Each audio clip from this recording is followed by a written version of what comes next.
The following program is a PodcastOne.com production. From Hollywood, California, by way of the Broken Skull Ranch, this is the Steve Austin Show. Give me a hell yeah. Hell yeah. Now, here's Steve Austin. Out in Hollywood, California, hanging with my man Mo. Mo, how are you today? Oh, I'm doing good, man. It's a good day today. How was the traffic on your drive in? I got a little jambled up there. There's a lot of construction going on the streets of Los Angeles. Yeah. It really gets under my skin. You know, I'm a fanatic about driving. I'm not going to bitch about it or complain about it today, but how was your drive in? I'm lucky. I used to live in your neck of the woods. I don't anymore. It's only a 10-minute drive, but I don't want to break your heart here, but I just saw something on the news. They're looking to re-expand the 405, which is going to make your life hell. Man, there's a lot of things I wanted to hear. I just won $1 million or some kind of anything like that, but that's one thing I did not want to hear. But, you know, I was thinking about it, Mo. I was thinking, Mo Darwish. Hey, what's your Twitter handle? At Mo Darwich, MoDarwiche. And I was thinking, man, that's Mo. Everybody got to have a nickname. So I said, I got a nickname for Mo. You know what your nickname is? I want to hear it. Gimme. Give me Mo. Give me Mo. Whether it works for you, it doesn't work, it's going to stick with you until I decide to change it, because you know how nicknames go. You just can't make up your own nickname, can you? No, you can't. It's given to you. Yeah, so whether it's cool or bad, actually, give me Mo. Give me Mo. I like it. Do you like it? I love it, actually. That's pretty good. You know, so I get so many nicknames like Mo Money, Mo Problems, all these other nicknames. But I've never had Gimme Mo, and I like that. Give me Mo. You got to have a girlfriend that says, give me Mo. We'll keep it on the up and up. I got a very special guest today, and I'm going to tie this in with the word of the day. Because, man, everybody knows I come from the world of pro wrestling. That is what just excites me. It's what the world that I come from is what I know and love. And today's word of the day is actually an acronym. Today's word of the day is GLOW, which is G-L-O-W. That stands for Gorgeous Ladies of Wrestling. Now, the Gorgeous Ladies of Wrestling, also known as GLOW, was a professional wrestling promotion for women which began in 1986. The pilot was filmed in December 1985 and continued in various forms after it left television. Colorful characters, beautiful women, and over-the-top comedy sketches were integral to the series' success. Most of the performers were actresses, models, dancers, and or stunt women hoping to get into show business through wrestling. Now, Mo, man, I was probably playing football either at Wharton County Junior College or I already got a scholarship to North Texas State University. I was a big, badass football player.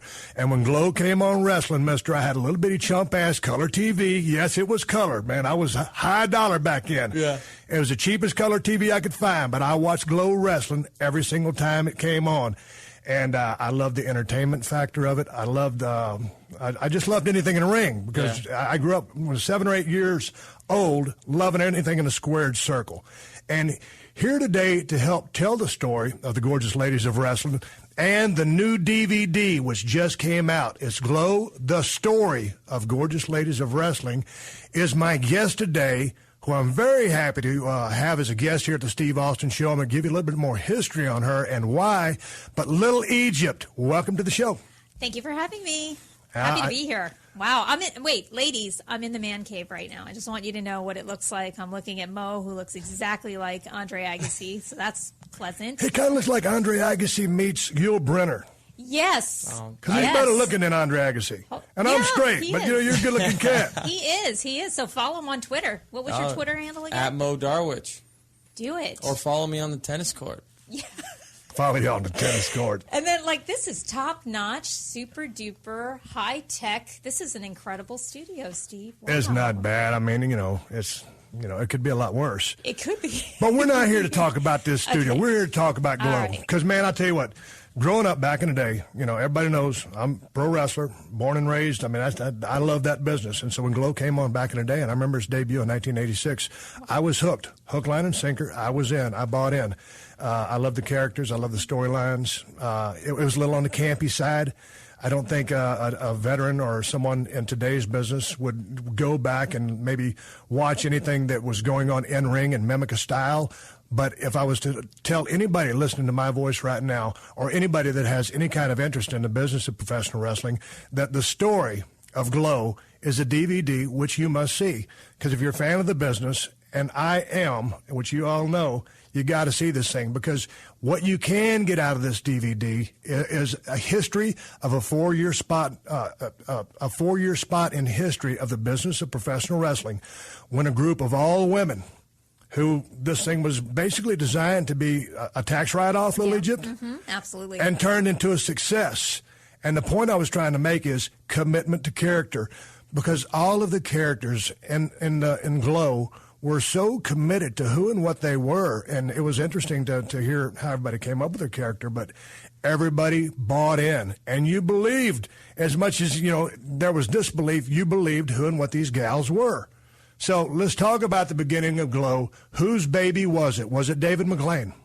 Well, yeah, actually, it was David's idea to put a all-female wrestling show together. David comes from a promotional background. He from Indianapolis, Indiana. He comes from a very affluent family, and he loved wrestling. And so from the time he was in 8th grade, he was just absorbing everything he could about wrestling. He went to Dick the Bruiser's All-Star Wrestling, would sell photos of the wrestlers there. He'd make like $200 a night doing that.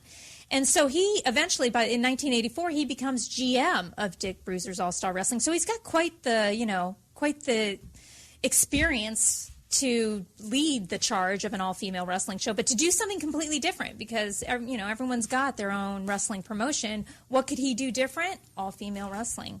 It was a really brilliant idea. So when he came up with this idea, he was still in Indy and then moved to Vegas to accomplish this? Well, he had his sources. His family was very well connected, and that's how he ended up meeting Rickless, who was the owner of the Riviera Hotel. He was married to Pia Zadora. He had other companies, Fabergé, Brut. That's why you saw it on the ring. We were doing commercials. Oh, yeah, the commercials were built into the product. Yeah, it was just one giant commercial with a wrestling-based entertainment factor. So it was a great product, and we were really happy to be a part of it. But that's what happened. So David meets Rickless. Rickless buys onto the idea with the contingency that they use his friend Matt Cimber, who was the director, who was a legend in Hollywood at the time, just finishing Butterfly, which was a movie with Pia Zadora, and then he's famed for his work with Hundra, which he won 3. He was nominated for 3 Golden Globes for that one. So he brought some skill. Okay, so David McLean comes down from Indiana. He moves to Las Vegas because that's where you guys were operating out of, the Riviera Hotel. He ties in with Rickless. He's the money guy. Rickless says, we've got to have Cimber to direct. Yep. So now we've got to start rounding up these gals to make up the roster. Now, this is interesting because, I know a lot of these, when you tell the story, well, let me ask about you first, because as we talked, you were working in Las Vegas. You were 19 years old, and you were working at a T-shirt shop. You were not a fan of professional wrestling. No, I didn't watch it. I mean, everyone knew about it. Sure. Hulk Hogan, and I never followed it though aggressively. Yeah. It wasn't like you had your hopes and dreams to be a pro wrestler. Right, never even crossed my mind. But you're a beautiful lady. There was an audition process, a casting call. And, initially I thought before talking to you that, you were trying to get into acting or modeling because of your looks. And that's not the case. You're working at a T-shirt shop, and Mount Fiji comes in. To have a T-shirt made for a match. And here comes this 350-pound giant with the best smile and the most charismatic woman I've ever met in my life. I just couldn't stop talking to her. What do you do? What are you doing? Why, what's this T-shirt for? And she jumped right into, I want it for a man. I'm a wrestler. And she was so proud of it. And she looked at me and said, you should do it too. And I'm not her size. But she knew in her, she knew what was cast. So she had a little Fiji. And so she knew little girls can make it. And she said, you should come down to the Riviera and talk to David McLean. And I did, and then went right into training.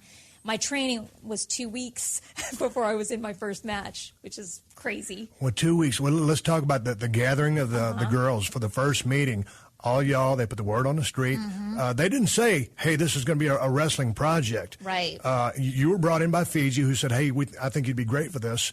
But everybody else just came under the assumption that they were trying to be actors, actresses, or models or whatever. This was a gig. They were going to an audition. All of a sudden, the 411 comes out that this is going to be a wrestling show. According to, who was that? Hollywood. Hollywood. 1/3 of the women get up and walk out. That's right, they did. They did, and that's a testimonial from other girls, Tina Ferrari, Ashley, they all say the same thing. They just failed. So you're sitting there, you know what's going on. I mean, like, does everybody just start looking around and thinking, hey, what the hell is going on here? Can I do this? What intrigued them to want to stay aboard once they found out it was wrestling? Well, this is where I guess women are defined by, you know, what they bring to the table. And it takes a certain kind of woman to get excited about wrestling. So the ones that stayed were the ones that were like, this is exciting, because wrestling is very exciting.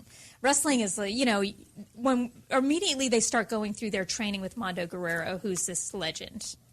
Okay, so we got these gals in this room. Everybody's going to stay on board. We've got to have someone to train them. Y'all brought in, or who hired David McLean. David McLean reached out to Guerrero. Let me break down to all the wrestling fans out. Well, if you're a wrestling fan, you don't need to be broken down. If you're not a wrestling fan, anytime you mention a Guerrero's name, if any one of those cats comes from the Guerrero family, you've got instant credibility. You've got instant respect, universal, because the Guerreros were badass. And so Mondo comes on board to train all you gals. What is he thinking? Is it's just a gig? It's a payday for him? Does he know what he's getting himself into? Because, again, for many gals who didn't even know it was going to be a wrestling call, and this is a highly athletic endeavor with skill involved. Right. He's getting people that are not just green, but extremely green and not used to pain. Right. So I've talked to Mondo about this after the fact. I've gotten very close to Mondo, and he's an awesome guy, and that dynasty that he represents is incredible to wrestling history. The interesting part for Mondo, it did start as a payday, but he was very concerned about our safety the entire time. So it was really about the basics: taking a bump, landing flat, slapping out, chin to the chest, 3/4 rolls, all this stuff to keep us safe. Like, almost in the back of his mind, he might have prophesized that he wasn't going to be able to follow through with the rest of the training. So those basics were installed early on with all of us girls. When I came aboard, I was trained by Attaché, who was a wrestler trained by Mondo, but it was the same technique, it was the same drills, and so I feel like, in a way, that I was trained by Mondo as well. But Mondo's awesome because he's looking at these girls, right? And he's like, well, who are you? You know, you guys you're not bringing anything to the table but looks, and I got to try and keep you safe and teach you wrestling. And then he talks in the DVD about. There's a little lack of respect by one of the participants. Break that story down for me, because he has a little come to Jesus meeting real quick to get some attention out of some of these cats. Yeah, one of the girls was going, this is fake. This is so fake. And he puts her in a sleeper hold, and she passes out. He talks about her flopping around like a fish. Because in a sleeper hold, you can actually cut off someone's oxygen. And that's what happened. So he did that move on her. And then after that, those girls real quick got real smart and realized that this was not a game, that they, if they were going to pull this off, they better start taking their bumps seriously. And they did. And Tina Ferrari, who went on to become Ivory in the WWE, talks a lot about her respect for Mondo and what he brought to the table for all of us. And we love him. We absolutely love him. Now, you guys go into training camp, and you're coming out of a T-shirt shop. Were you pursuing anything in physical fitness? Were you working out? I was just doing aerobics. Aerobics was big in the 80s. We were all doing aerobics was big in the 80s, but, it's not like it's really going to prep you for what you're about to go through in a pro wrestling camp. And so you guys go to work in y'all's dojo, y'all's little training center, which was prehistoric, which would be a good way to put it, and a really ramshackle ring that was unsafe. The ropes were the drizzling shits, quite honestly. And so you guys are going through 2 periods of training a day, 4 hours apiece. Right. How was that? What were you guys eating? What was your dinner schedule? Give me the whole 411 on that process. Okay, well, they didn't feed us. It was up to us to feed ourselves. But the impact on our body that we were feeling at that time, and God knows, how many bumps can you take in a day? And oh my gosh. So these girls were literally black and blue, because it's during this time that you get black. If you're not good at what you do, this is where you're going to get hurt. You're going to hurt people. Girls were still getting hurt in training. So, there was trickling out from almost think close to 100 girls that were cast to 30 that went to Las Vegas. So, because I'm looking at you right now, you couldn't have been more than 100 pounds, and you're going against some of these women that are like 180 over 200. Aren't you scared when you're in a ring with a woman that big? You know, I got to tell you, and you tell me what you think about this, Stone Cold. And usually when you're wrestling a giant, they're the most creative matches you can get into because there's very little that they're going to be able to pull off versus like, athletically. So I loved wrestling Matilda on the Hun. I would wrestle her a lot. But I was really more frightened about the girls that were just a little bit bigger than me, that didn't take their jobs seriously, that were partying too hard, that were coming in stoned. You know, those were the girls that I was afraid of. And actually, those were the girls that I got hurt with. Well, they don't really quite have the physical strength technique to pull across what they need to do. I mean, Matilda the Hun she looked awesome. She looked very safe to me and so strong and powerful that she could do exactly what she wanted, when she wanted, and how she wanted. Yeah. And so she always struck me as someone who would be very safe to work with. Nanuchka really made an impression on me as well.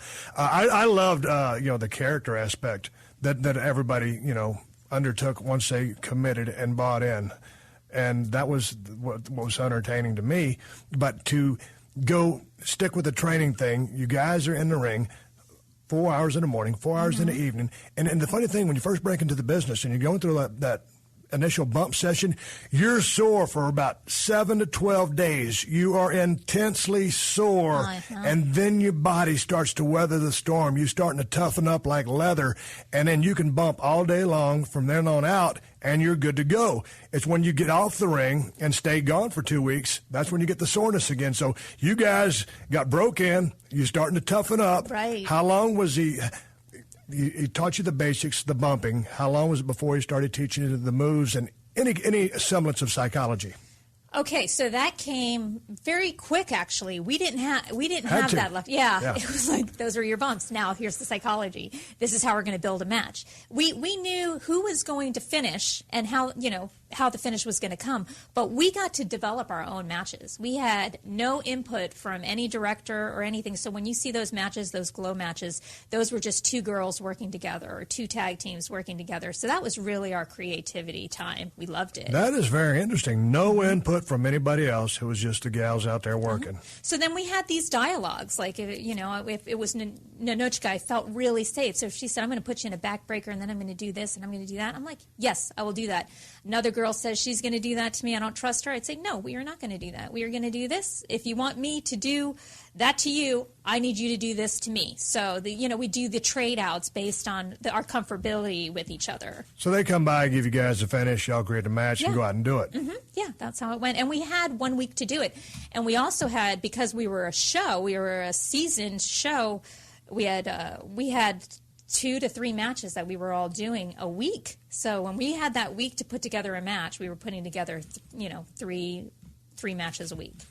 Okay, now I understand watching the DVD. They kind of kept you guys sequestered. They kind of had you guys on a curfew, wouldn't let you go out and do a whole lot of things. Kind of kept you reined in. Tell me about that. Yeah, isn't that interesting? Because think about it, honestly, though. These are young 20-year-old girls in Vegas, right? Partying, amorous. They were just ready to rock and roll, let's say. And it was affecting their performances. Really? And, yeah, it was, because they wouldn't show up to training. All of a sudden they were too tired. No, there was no accountability, so you had to kind of do it because everyone else was doing it. And so if you blew off a training or if you didn't show up to coordinate a match with someone, that was getting seen. And so in order to keep the kibosh on that from getting worse, certain rules started coming into play. Now, the first 2 seasons, they were better. They were more experienced as far as, because they were coming from LA. This was a launching pad. And then season 3 and 4, those were the women that were watching Glow that were like, I want to be a wrestler too. And so it was a totally different mindset. And so they were a little bit, they were a little bit more rambunctious, let's say.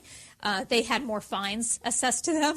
I don't want to throw them under the bus. But they were some bad girls in season 3 and 4. Thank God for Big Bad Mama and Fiji reining them in. So that they were kind of the police women of the locker room, so to speak. Yeah. So you guys, all of a sudden, this show takes off, and y'all are filming 26 episodes for a season. Yep.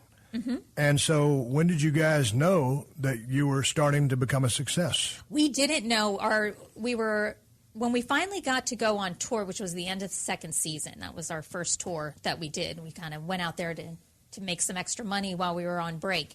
That's when we could tell by the audience, by the fan base, because they were keeping our fan letters from us. We didn't get a chance to know who liked who and how we were going over. No feedback. No feedback. Just the little group of people, the 300 people that would show up to watch the matches on match day. That, we were just going off of the oohs and the ahs and figuring out what would work, but we did not know until we got to go on tour, and then we were like, whoa, you could be walking down the street and someone yell, oh my God, it's Glow, there's Egypt, there's Nanuchka, there's Fiji, oh my God, and then she would just be taken in. But so you guys are, you're turning into stars.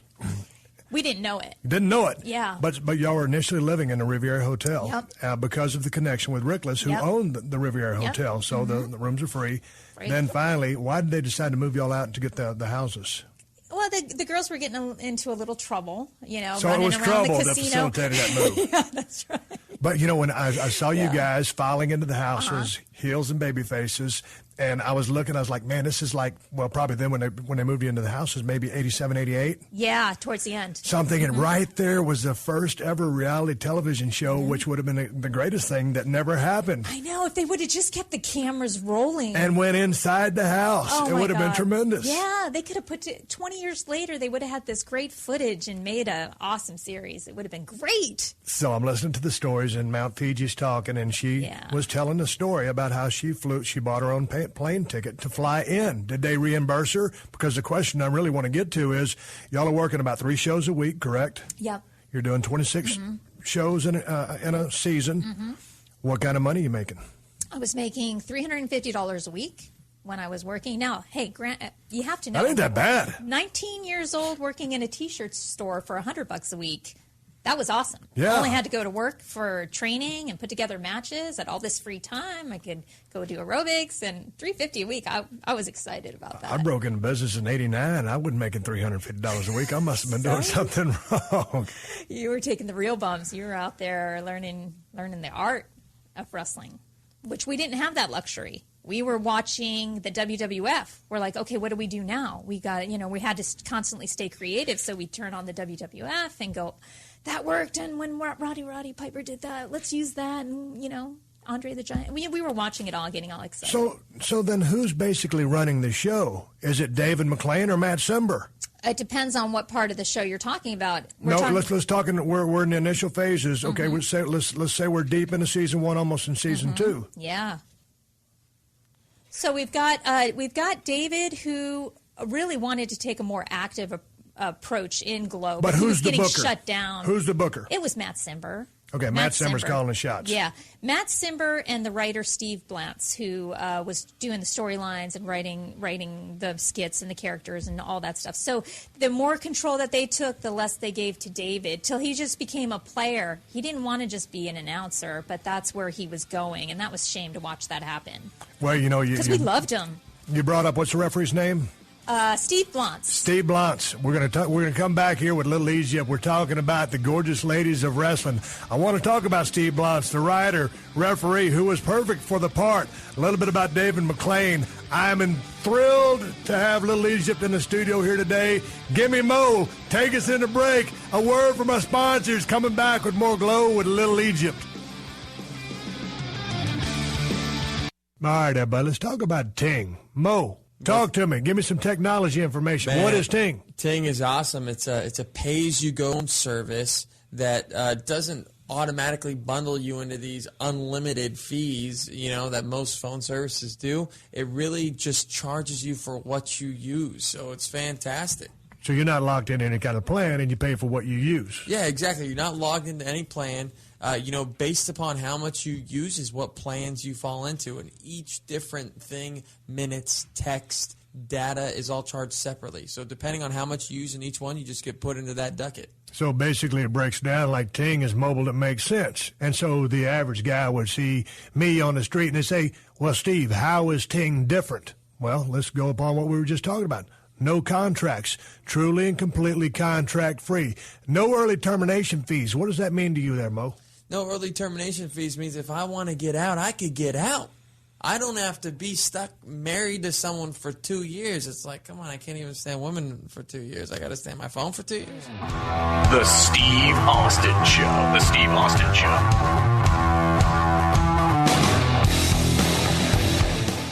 Hey, it's Adam Carolla from the Adam Carolla Show. BetOnline is the world's most trusted betting platform and your number one source for online betting. From the earliest odds to in-game live betting, BetOnline provides you with all the action and the ability to watch and bet on games as they happen.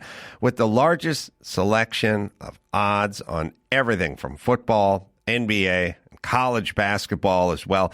BetOnline has NHL, MMA, and championship boxing, all your betting needs in one place. Head to BetOnline today to get in on the action with America's most trusted site for online wagering. So have some fun. Make these games and these events and these combat sports a little more interesting with BetOnline. BetOnline. The game starts here. Welcome to the Steve Austin Show.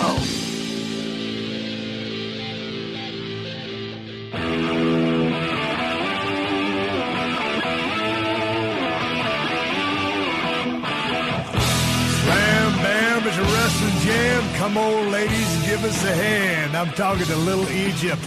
The story of the Gorgeous Ladies of Wrestling is a DVD. It's out. You should check it out. I watched it. I loved it. I'm talking to Little Egypt about life coming up, 86 to 90. It was a short run, but an intense run, and one that was so fun for me to watch. And before I want to segue off, I'll go right back. We were talking about the referee and who turned into a writer. So how did that happen? Well, he was a writer that turned into a referee because we needed a referee. So he stepped in to do it. And he loved wrestling. This guy, he knew so much about the wrestling industry because he loved it. I mean, he's the one that got excited about like Mondo Guerrero and the legacy that we were developing. So he was perfect for the part, wasn't he? I mean, for that environment, for that element, he was the perfect referee. He played it so well. Yeah, he did, and he could take a bump. And he loved to sell. He loved it, and he knew he was a really good referee too. I mean, he was really good at it. So I want to know all the skits that you guys did. I mean, this is, very character-driven, a lot of skits, great comedy, just over-the-top stuff, which was so entertaining. Who wrote all the skits? It was Steve. Every one of those? Mm-hmm. Yeah, well, no, there was some like brainstorming moments with him and Matt. Like Matt will say, let's do this, and then Steve will develop it.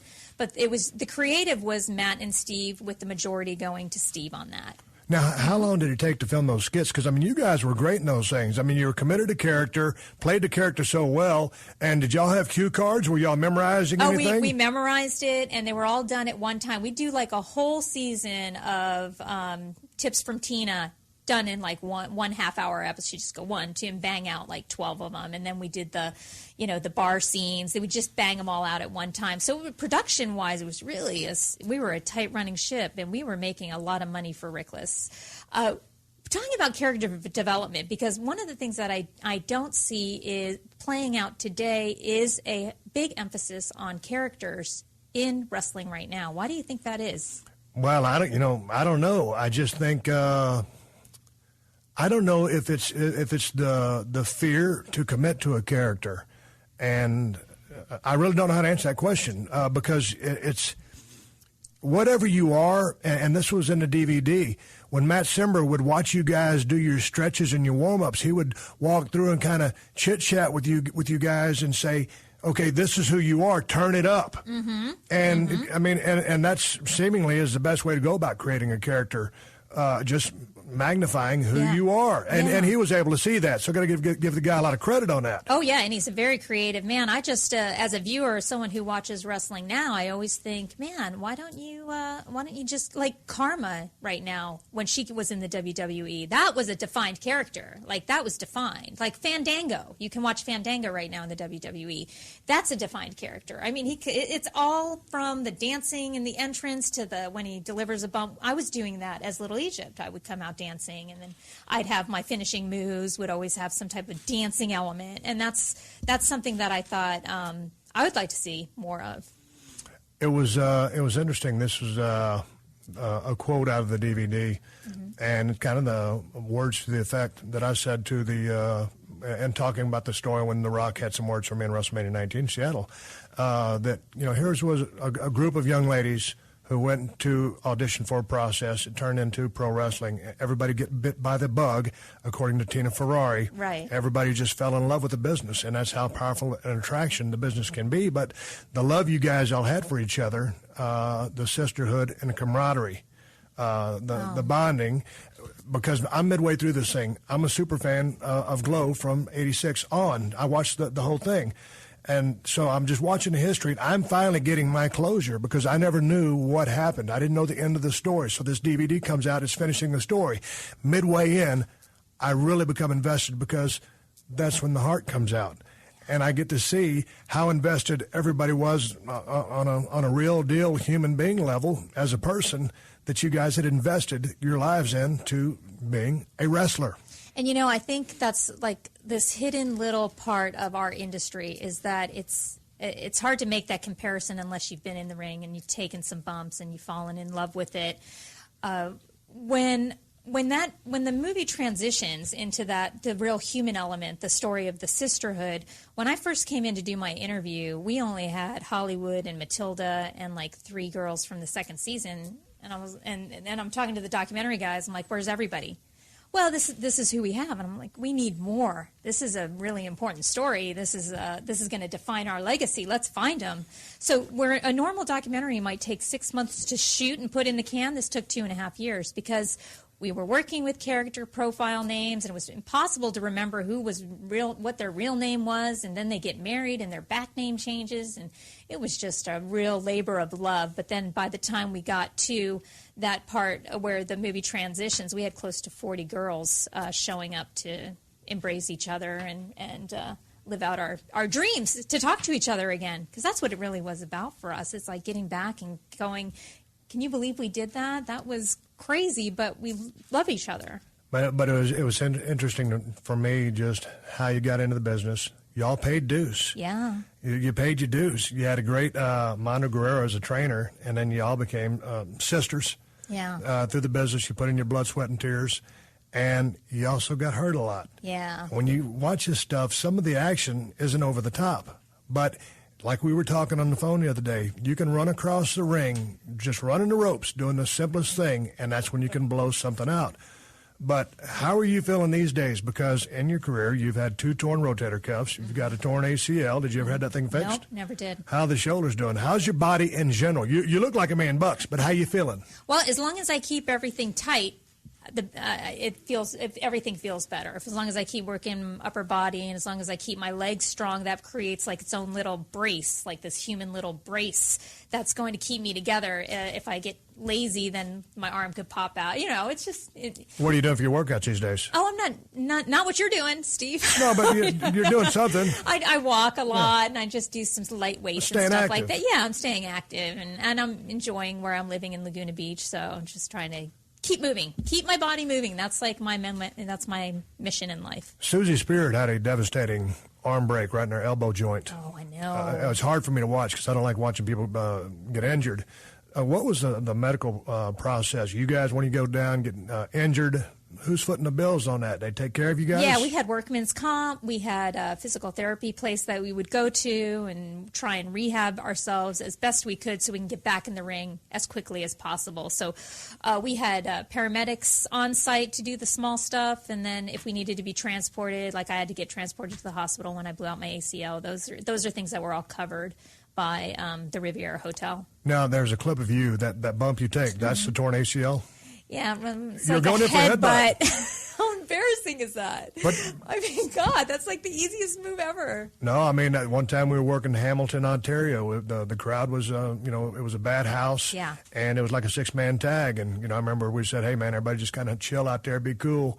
And Triple H goes out and blows out a knee And, you know, we were just going to go out and kind of take it easy. We certainly want to get the fans their money's worth, Yeah. but sometimes, man, you can get away with a big-ass suplex from the top turnbuckle onto the floor. Then you can run across the ring and something goes. Sometimes it's just bad luck. That's just the way things go. Yeah. And see, that's another thing, Steve. The workers that are out there from the beginning of time, anyone who was ever interested in wrestling that stepped in the square circle, we have a short shelf life. We don't know when our expiration date's going to come up. That's so painful in a way, because you really love this industry and you love this sport, and you feel like when you lose one, okay, because we were watching girls that I love to wrestle with take these big, you know, God, these huge injuries, and then they were out, and then we lost contact with them, and then you feel like you lost a family member. Listen, I want to talk about this because this really resonated with me. All of the gals, and particular Mount Fiji, and you were pretty emotional as well, said that Glow, for a 4-year period, was the highlight of their life. Mm-hmm. Yeah. Every woman on DVD loved the time that they spent in the ring, and by and large, it was a high point of everyone's life. So talk about that, and let's talk about your transition to get out of that business, because it wasn't easy for you. No, it wasn't. And talking to you, Steve, is so cool, because I feel like I'm talking to a comrade, you know, of arms, you know, that it doesn't matter what promotion you're in, a bump is a bump. Okay? Yes. It feels the same if you're in a house of 50 or 20,000. A bump's a bump. We work the same way with everybody. We love each other. And to hear you say that is really heartwarming, because I feel like we're understood. And that was one of the things that we had to deal with when we left the show, is how do you explain this to people that aren't in the industry? Because we didn't have a social network. It was just like, wow, I'm hurting right now. Wish I could talk to someone. I better just put this behind me and move on with my life. So that's what, not just me, and I did, but a lot of the girls had to do that in order to transition. Because if you hang on to that, Steve, if you're hanging on to hopes and dreams of coming back in, you're going to make the worst mistakes. You're going to make bad decisions. You're going to fall for whatever it is you need to hear to buy into the belief that there's still hope, and you've got to let that go. So yeah, our industry has a very short shelf life, and we don't know when we're gonna get knocked out. And for me, I was 2 seasons. So what was your process? You're out of the business. Yeah. How do you cope? What'd you do? Well, okay, so I went, David McLean had left season 2, and he took the entire cast with him, except for like 3 or 4 girls. So, because we loved David, because David was one of us. David was in the ring with us, and David loved wrestling, and we loved wrestling, and we believed David when he said... So David was one of the gals, and I mean that in the right way. Yeah, he was. Man, he was in. He was cool. He was so cool. And so we went with him on the POW tour, and I, at this point, was still recovering from a bad knee, so I worked as Palestina's manager, the terrorist manager, and I'm like going, you know, this is really cool of David. He's putting me on the tour. I'm going around, and I just feel like now I'm just taking advantage. Like, this isn't where I'm not going to be a manager the rest of my life, so this is short-lived, and I need to, you know, at the end of this cycle, I'm going to take off. I'm going to start looking for something else to do. And that was my story. I found, you know, I got into real estate sales for 20 years. Let's talk about your real estate career. There in Las Vegas, 20 years worth. We talked a little bit last night, and, you know, I always think real estate's like it's glamorous business. And, you know, you look on the real estate guide here in Los Angeles, you'll see like a crib in Malibu, you know, $15 million, and some cat just sold it, and you're thinking about the commission. It's not all that in a bag of chips, is it? No, it's not, Steve. And a lot of people don't realize, if you're going to do numbers, and I did in 20 years of real estate, I closed over 1,000 sales. Okay, so I had a really good career, and, you know, I built a referral business, and to do that, you got to do good work, or no one's gonna call you or give you a name of a friend. So with that said, I feel like the real estate industry, the truth of the real estate industry is your sales are coming from divorces, bankruptcies. You know, when you have to move. No one wants to sell their house when they're happy. They're happy, they're staying. What you're saying sounds very true to me, because I've been there, done it. Now that you said that, that's interesting. You're like, oh yeah, that's when I sold, right? But so check it out. You're at the T-shirt shop. You're 19. Did you end up going back to college to get a degree, or you just got your real estate license? I couldn't do college, and like many of the girls that I was working with, you know, I had ADD. Okay, and we didn't. Really? There was no learning disability program to help me get through my studies and stuff. So I just found, like so many people that suffer with ADD, is just like it's hard and you just fade out. Right. And so I'm like, okay, so I don't have a college degree. I'm young. How can I convert my energy into as much money as possible? A booming real estate market in Las Vegas.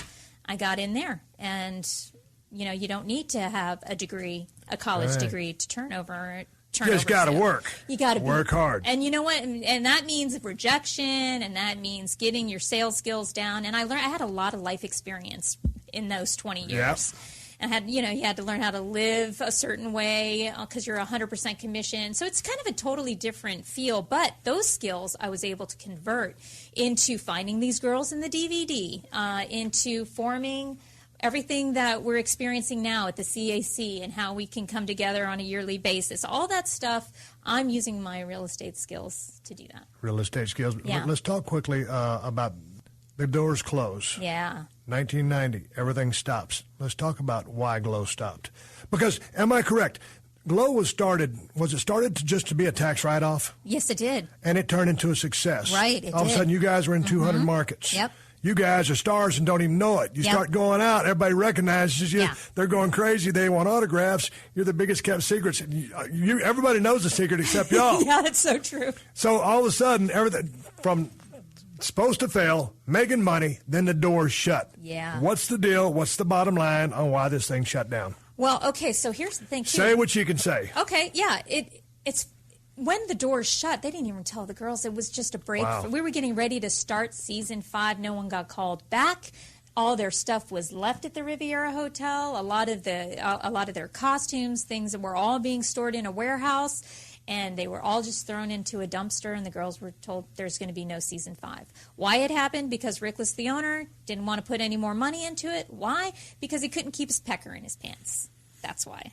Couldn't keep his pecker in his pants. He was messing around with a gal or two, and he was married to Pia Zadora at the time. And she said, "Hey, mister, you better shut this thing down or I'm out of here."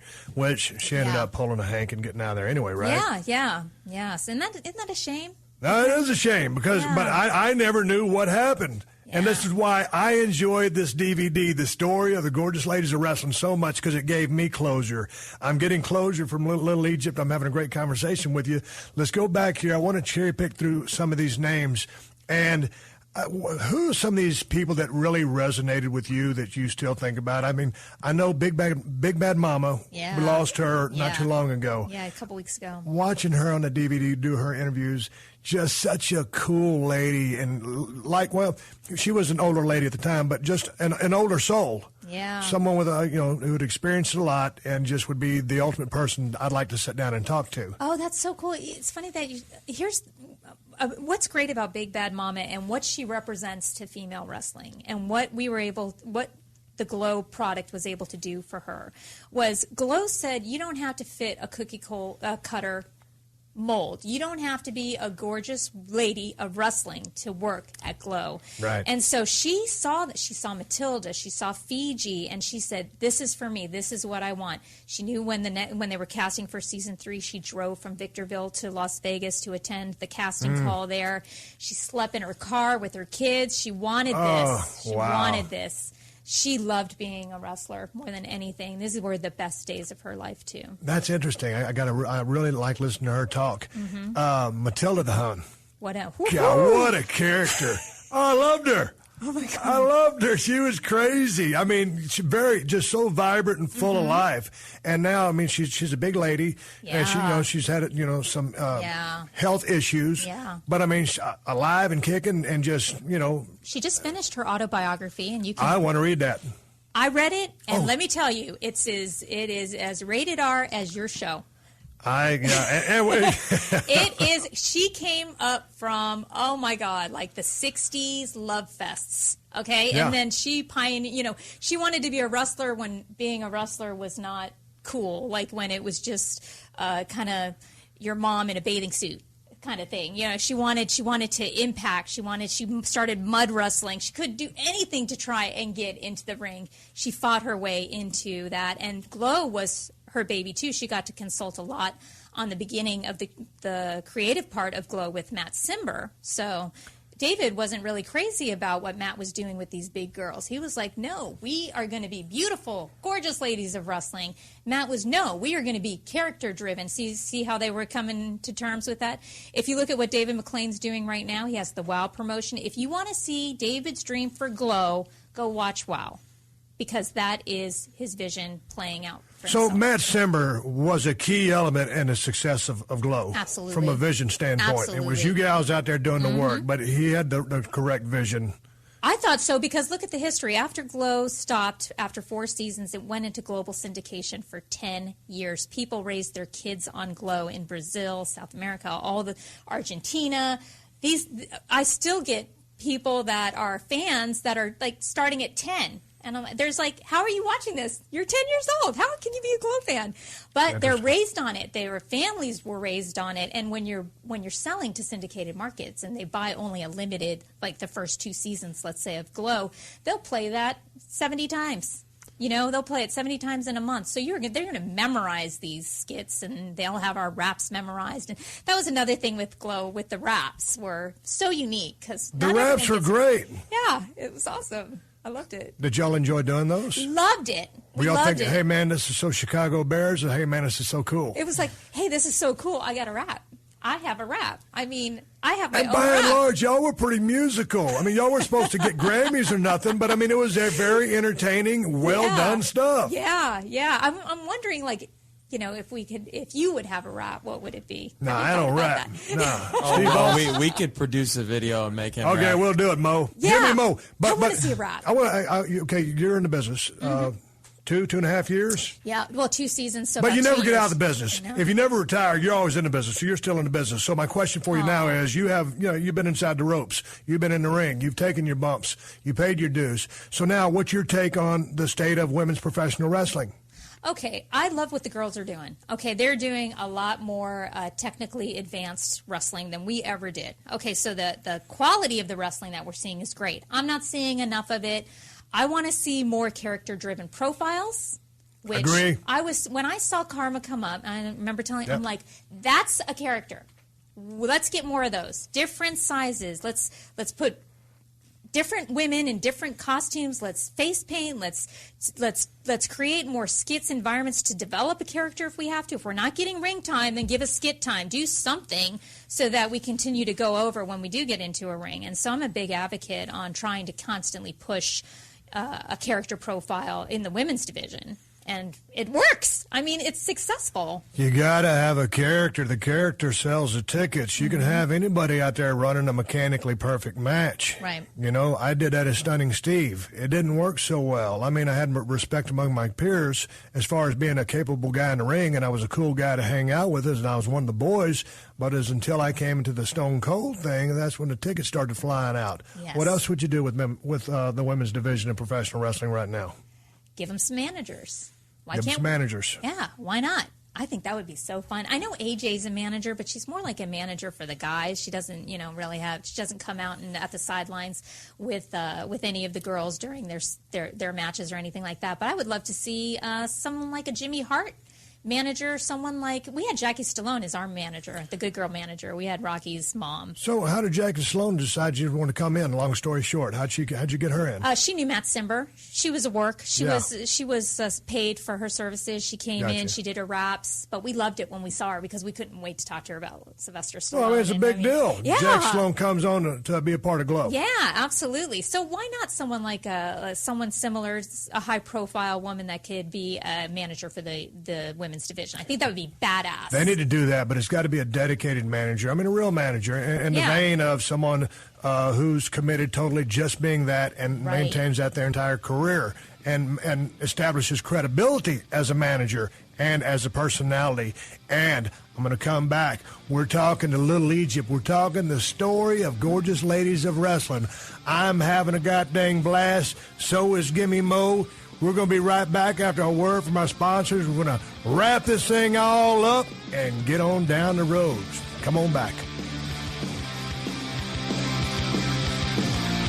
Hi, I'm Jessie Prey. And I'm Andy Cassette. If you're captivated by true crime stories that delve deep into the complexities of love and betrayal, Love Murder is your next binge.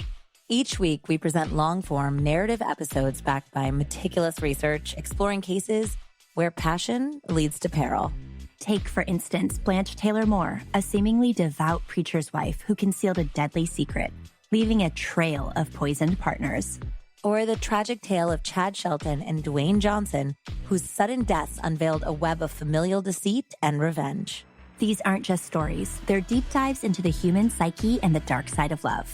Join us on Love Murder as we uncover the chilling narratives of love gone fatally wrong. Subscribe now on Apple Podcasts, Spotify, or your favorite podcast platform. Welcome to the Steve Austin Show.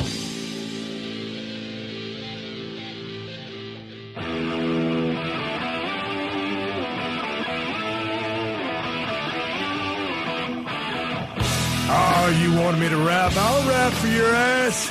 Gorgeous ladies of wrestling. We're all champions in the ring. We come from the streets. We come from the city. We come from the world where there is no pity. Hey, wham, bam, it's a wrestling jam. Come on, ladies, give us a hand. Oh, hell yeah. Coming back, I'm sitting here with Little Egypt. We're talking about the gorgeous ladies of wrestling, the story of the DVD. It's out. It's available. You can get this thing on Amazon.com. If you're a wrestling fan of any degree, this is must-see material. I enjoyed the living hell out of it. I don't flap my gums about anything I don't believe in. It's a great watch. I'm going to get down to my rating here in a little bit. But let's talk, going back, Little Egypt, Angelina, host of AfterBuzz, Redneck Island. Guy had a blast hanging out with you guys the other day. That was so fun. I want to come back for the finale here in a week and a half. Okay, please. Yeah, I can't make this next one, but I had a good time hanging out with you guys. And your Jacob Catfish did a good job, too. And of course, it was just nice to meet Les. Hey, let's talk about the reunion, because this was a lot of work to put this thing together. And this is your brainstorm to get the gals back together, correct? Well, yeah.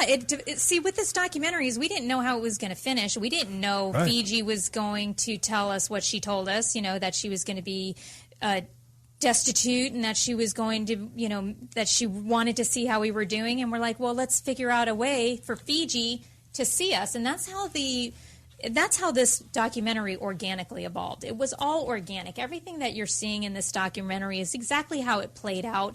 And this is the only Glow reunion that is you'll see girls at this reunion that don't want to have a public profile, but they're here for Fiji. So they drove. There was no money in this for anybody. Right. They had to get there on their own accord. And it was such a beautiful moment for all of us to share with Fiji, because we kept it as a surprise. And she didn't know that we were all going to be standing there for her when the door opened up. And we didn't know if Matt was going to be there. We didn't know who was going to end up showing up. And, it just was meant to be, because it was such a beautiful time for all of us. So glad Big Bad Mama was able to share in that, now that she had just passed, that she always had those memories with us, and we have those memories with her. So it was just a gorgeous time. Explain to me, and you're getting a little emotional right now, explain to me what it was like to see everybody, because sometimes you get away from things so long, and it's like the memories are so strong that you kind of do want to see everybody, but you don't as well, because you've separated. So how was the reunion? What was it like to have all the girls back together again? You know what? It was so awesome. And for me, because I was kind of spearheading this whole campaign of finding the girls, I got to know the third and fourth season girls. And I was wondering, when we all get into a room, are the first two seasons going to hang out together? Are they going to want to engage with the third and fourth season? Because they didn't. This is the first time they met each other. Yeah. No communique whatsoever. But we're in this room, and that didn't matter who you are. There was that sisterhood. There was this camaraderie that you were in the trenches, and we all had the same story. It was the same director. We all felt, the abuse that we got when we were, getting pressure cooked by this man. And it was, it was just a really beautiful time. Now, Fiji being one of the only girls to go all 4 seasons, so it was nice that they all came together for her. Let's talk briefly about what the girls have done post-Glow. Because I know you're very passionate and outspoken about what guys and gals do once they leave the squared circle. So how seemingly has everyone made the transition post-ring? Most of them all made a great transition. I'm very happy to report that all the girls that I'm in communication with all have happy lives. I think the reason I don't know where the rest of them are maybe is because of sad stories or whatever is going on. But the ones that I am aware of, the ones that you can connect with on social media, are all very mentally healthy and happy to engage with you. We have had times since this documentary where one girl's been down and out, and this is all back end stuff, but we are there on these large, mail feeds on Facebook, and we're sending out the love and doing what we can to support each other in their time of need. Well, with that being said, is there anything you can provide, a website, so they can get their social media information active or available? Yeah, if anyone is looking, here's the best thing to do. If anyone wants to know where their favorite Glow Girl is, I know where they're at. On my Facebook profile, Glow Little Egypt, go to the notes section, look for Glow Girls on Facebook, every link is there. Glow Girls on Twitter, every link is there. I will get you connected to your girls if they're available to get connected to. And you'll be able to engage and share your memories with your favorite Glow star. Who is one of your favorite, well, obviously besides me. I'm not going to put that pressure on you, but who did you enjoy? Well, I had a crush on Tina Ferrari, but I always had a thing for Nanuchka, too. She was just that short haircut, the Russian accent. I just thought she was a pretty lady. Yeah. And I loved her shtick. I loved her character. I loved the way she conducted her business.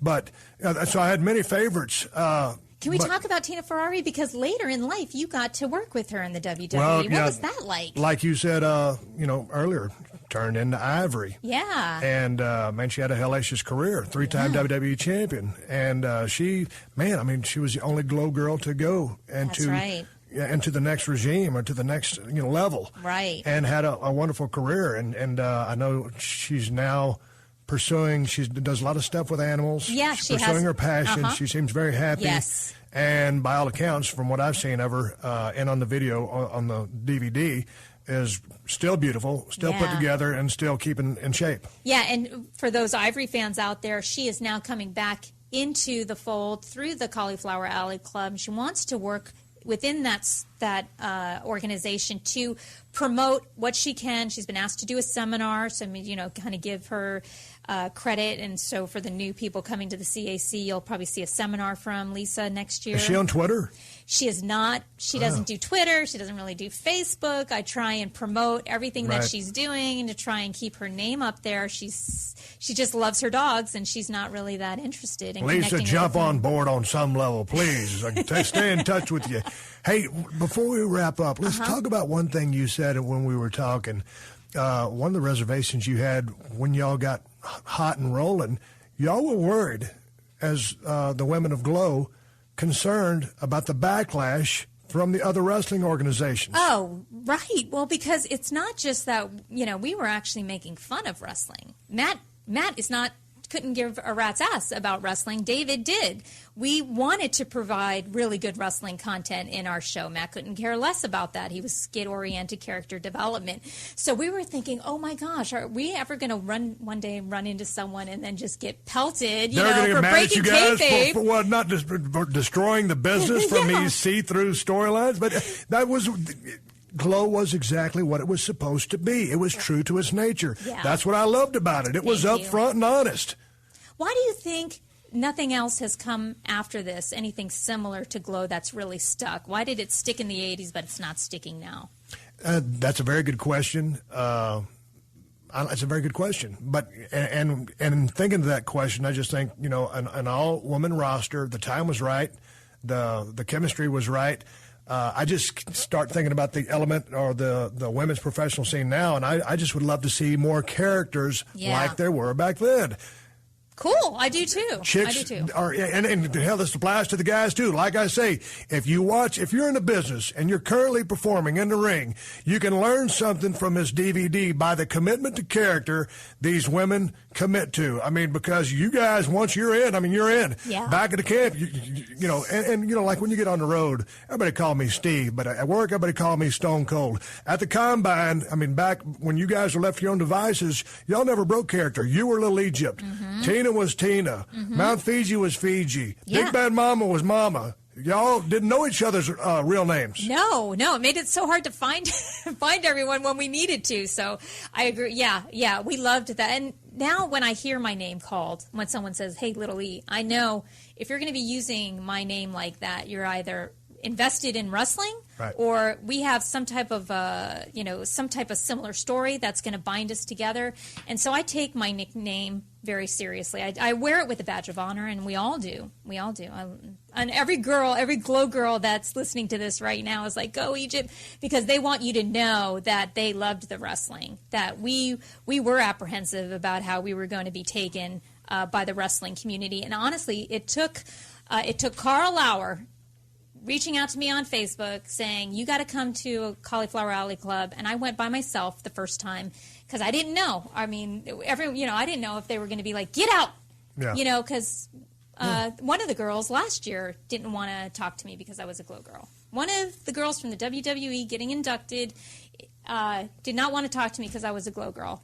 Well, I'll say this to that. My name is Stone Cold Steve Austin. I was a big-ass Glow fan. I'm glad you're on my show. That's how much I believed in it. That's how much I believe in this DVD. Let's talk about the DVD one last time, because one of the things, I watched this thing twice. You know that. Oh, cool. And then I watched what I loved about it, there's so many bonus features. All the skits, different profiles, different gals, interviews, what they're doing now. What I missed was audio commentary because I didn't go under the sound setting. And I was looking for that to fill in a little bit of lack of information on David McLean and a little bit more information on Matt Simber. But I understand in the audio commentary, you guys bring the 411 and fill in a lot of gaps with that, correct? We do, and I'm sorry. I missed that. My apologies. I'm not a technology guy. Are you kidding? Our apologies. How about let's make that a little user-friendly? How about like menu, bonus clips, Billy Corgan interviews, so-and-so. It wasn't done like that, and I apologize, but that bonus reel with Billy Corgan, lead singer of the Smashing Pumpkins, doing the question and answer segment, we do give you the 411 on David and Matt and the behind-the-scenes feel from me, Hollywood, Matilda the Hun. We're doing it. And so even though you can get Glow right now free on Logo TV because that's where it's airing, you can, but it's missing 14 minutes of good content because of the commercial interruptions. So you're kind of seeing 3/4 of the Glow movie. If you need to see it for free, that's the way to do it.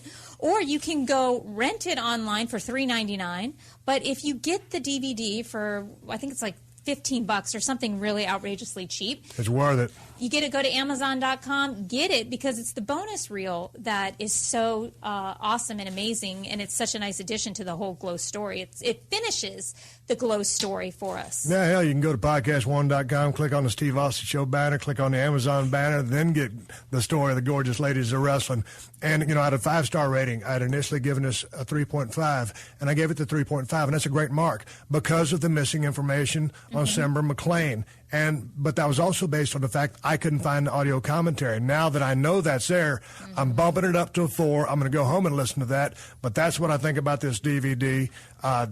You give me the information that I missed in the video presentation. Yeah. So now that I know that, I'm giving it a solid 4 out of 5 stars. And again, I highly recommend the story of the Gorgeous Ladies of Wrestling. Now, on that bonus feature, Matt Simber does get interviewed. Okay, so that's helping a brother out here. I dig it. After he saw it and he felt safe, he stepped up to give us his interview. That is on the bonus feature. Well, tell us one more time. You're on Twitter at Little Egypt. Yes. Your Facebook is what? My first name is Glow. My last name is Little Egypt combined, and I also have the official page of Little Egypt. So if you're looking to connect with the Glow family, if you want to fall in love with Glow all over again, if you want to become connected with us again, connect with me first, and I will send you to the right direction. I will take care of you. We want to connect with our fans again. We loved you. We've always loved you, and we want to come back and embrace the whole Glow phenomenon with you again. Give me Mo. I'm going to buy this. You know what? I'm going to bring my DVD and I'm going to send it home with your ass because I want you to watch this damn thing. You missed out a lot, you young whippersnapper. I did. I need to get educated. I was looking at some of you women on YouTube. Jeez, you women were hot. Hot women wrestling. Yeah, there were some beauties. Oh, my God. But there were some great personalities. Yeah. And I would have loved to have been a fly on the wall living at those damn houses. Yeah. It would have been a damn Are train you wreck. kidding? We would have loved to have you living in the house. Yeah. The girls would not have been running around the casino had they had known that they could get their hands on Stone Cold. Matilda the Hun would have got a hold of my ass. You know what? She would have, and she wouldn't have shared. See, that's the thingy. She wouldn't have shared. So. I would have loved to just be working room service at that casino. There you go. Give me Mo. Got the good idea there. Anybody, you got anything else, Mo? Nah, that's going to be it. What else can we talk about, Little Egypt? Let's wrap this thing up. We got the go home sign. Well, Go ahead. I just want to say, Stone Cold, thank you for putting us over because, this is a part of our wrestling history that doesn't have a big promotion behind it to push it forward. That we don't have a Hall of Fame. We don't have an organization behind us feeding any money into keeping this fire going. So thank you for adding some more fuel to the fire and giving us, your thumbs up on the DVD, because with that endorsement, that comes to us, and we wear that with a lot of pride, and we think, well, we got Stone Cold's endorsement, so go screw yourself if you didn't like it. It's not my problem. You got my endorsement. I'm a big fan of anything that happens in the ring. I grew up watching Glow. It's a big part of my life. And I enjoyed the years of entertainment. It's nice to finally know why the doors closed on that upstart federation, organization, gals in the ring, gorgeous ladies of wrestling. I know the story. I was sad a little bit because I didn't want to know, but I'm happy because I had to know. I got all the information I needed to know. I'm going to go back and listen to the audio commentary. This is Steve Austin. I want to thank Little Egypt for driving down here to Hollywood, California to be on the show. Check out this DVD. It's a bad sumbitch. I'll catch your ass down the road. This has been a Podcast One production. Download new episodes of The Steve Austin Show every Tuesday at PodcastOne.com. That's PodcastOne.com.